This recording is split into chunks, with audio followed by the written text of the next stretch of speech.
It's time for part 3 of my swatch collection, sharing with you some of the many swatches that I've acquired in recent years. For part 1, we checked out some of the destination specials. In part 2, we moved on to some of the latest releases and collections and some limited editions. For part 3 today, we've got a complete mix of very colourful swatches with some very unusual packaging. That's one of the things I've always liked about these watches, and as you know from my videos on Schmiel 50 and the Schmuseum, I wear them all. I like to have every one that's been on my wrist at least once, and today we're going to be looking at firstly some artist collaborations. Swatch have done many of those over the years. Then we have a trio from the Swatch Club, talk more about that in a moment, and a couple of others I've handpicked, cherry-picked for today's video as well. The third set of 10 of many to come in the future here on the Swatch 150 channel. So let me try and clear some space, because like I said, we've got some unusual boxes to open up today, starting with this one, which was a recent collaboration last year between Swatch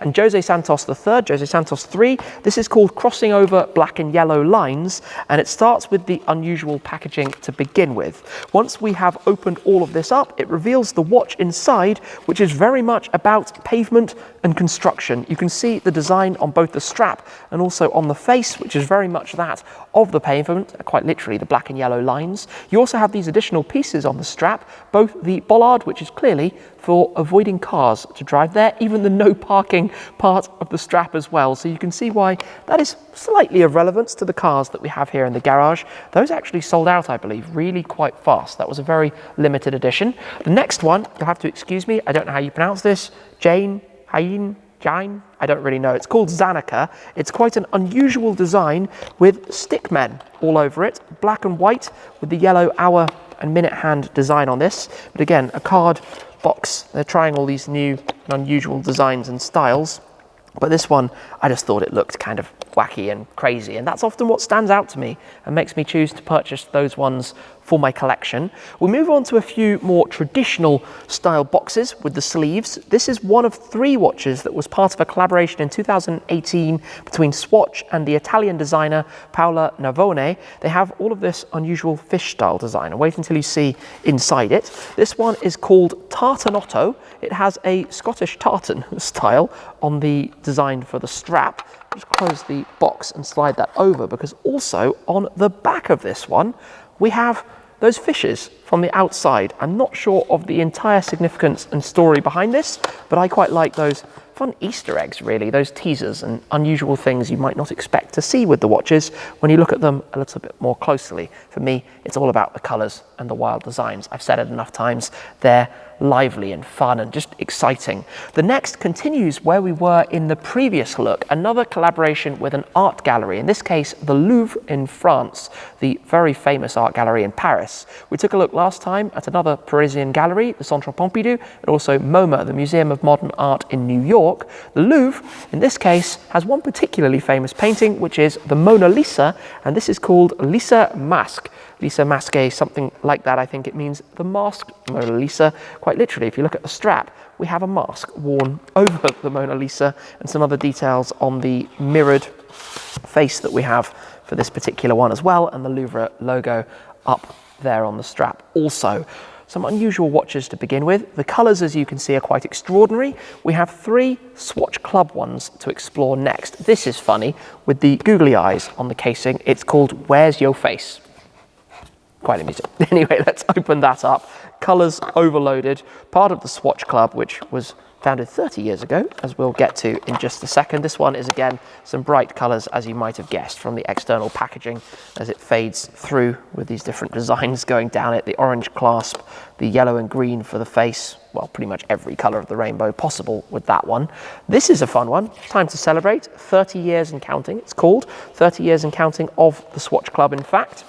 If we open this up, we have the black, white and red design for the club, all of the numbers, all of the counting, some quite traditional large style numbers for the text on the watch face itself. Just going to slide all of this packaging. This is where it's quite fun, as I said, because everything is a little bit different. I don't think up to this point I've actually ever worn this one, but we have a few things on it which are fun. For example, the days, the swatch, time to celebrate, different text. You can spend a lot of time looking at that all of the days of the week. Just fun design elements and details, and it always amuses me as I have these opened up and I'm looking at them in front of me that I've got a lot of clicking and tapping away from the watch mechanisms. This is called Follow the Dots, and when you like crazy designs, this is quite a crazy design. It is very, very psychedelic with the blue and white maze labyrinth pattern design over both the face and the strap, and almost the watch is camouflaged when it's on the box. We're then going to move on to one from a set that they often do, which is collaborations or unique pieces around the Chinese New Year's, the Chinese years. In this case, it's called Woof. No surprises, that is 2017, the year of the dog, and we have the design with the gold and red, very Chinese kind of theme to it, with the dog here as well on this particular one, with the waves across the pattern, and even the woof on the piece there, and on the back you have the little bone on it as well, which is quite fun. We move from that to another completely different one. In fact, this is not a Nugent. All of these are all up to this point are the 41mm Nugent style watches, as opposed to the smaller 34mm Gent style. This is actually a different Swatch design entirely. It's called Thames. It's a collaboration with Hackett. There are 1,983 of them in total, 1983. This is number 1,750. I like quite rounded numbers. That's quite a nice number, as it happens anyway. Pick this one up because I really quite like the design. Now, Hackett is a famous design house. This is a limited edition for using very much traditional Hackett style colouring. They're a British company. You have the H as well up here as also. This is your more regular movement as opposed to the clicking away typical Swatch sound. So a nice one that comes in this lovely packaging with this felt type material over the top of it, and just the details that make it different, I suppose. And they've done a few collaborations with Hackett over the years, so I quite like having that one in the collection. The next one we actually took a specific look at, which is how Majestic launched for the Queen's Platinum Jubilee, 70 years as the monarch. This is a special watch to celebrate the occasion, going into much more supply for the time of the event itself, the 2nd of June 2022, and it's a smaller watch but has the fun that the Queen's outfit actually changes with the time as it goes around, and the Queen is famous for wearing brightly coloured clothes, and also it has the corgi down there, plus she's wearing a hat and carrying a handbag as well. So a fun little detail with the packaging showing the guards on the outside there also. So what we have here is a very eclectic mix of watches, a very unusual set, a very wild variety that gives some kind of sense of what Swatch is all about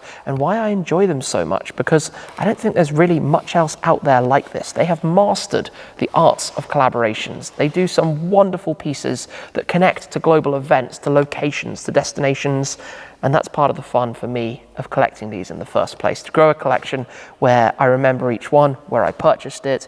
You know, for example, in London, I think that might have even been in Dubai. Some of these were out there, some in the USA, some online, some from eBay, some from you name it, all sorts of different places, growing my collection over time, and the destination specials, which we might return to next time, perhaps. We shall see in terms of what's part of it. So we've had 30 of the Swatch collection I own. That's only a small fraction of them. That's probably the scary thing. More to come in future though, so stay tuned for that.